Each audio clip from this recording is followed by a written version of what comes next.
A Christmas Story. A Man and the Birds.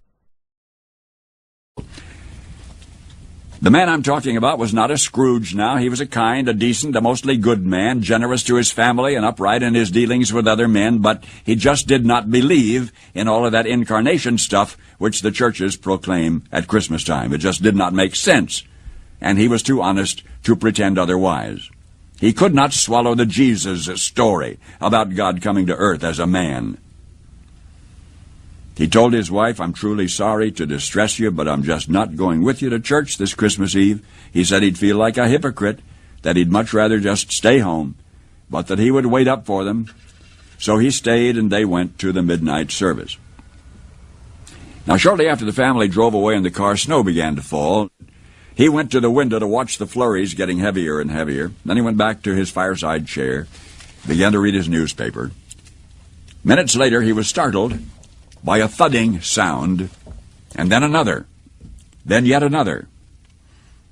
At first he thought somebody must be throwing snowballs against the living room window.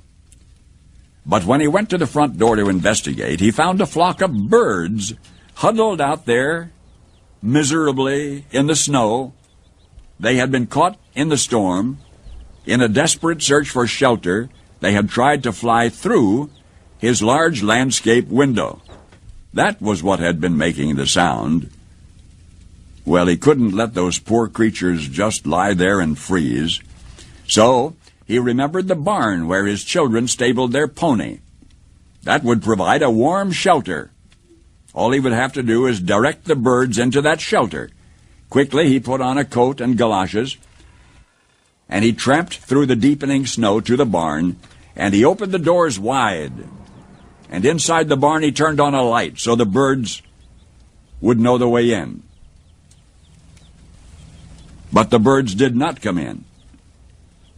So he figured that food would entice them. He went back into the house and fetched some breadcrumbs and sprinkled those on the snow, making a trail of breadcrumbs to the yellow-lighted, wide-open doorway of the stable. But to his dismay, the birds ignored the breadcrumbs. The birds just continued to flop around helplessly in the snow. He tried catching them. He could not. He tried shooing them into the barn by walking around them, waving his arms, but instead they scattered in every direction except into the warm, lighted barn.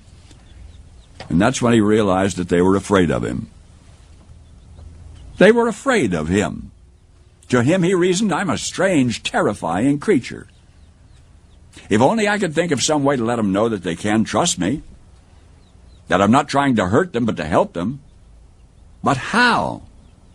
Any move he made tended to frighten them and confuse them. They just would not follow.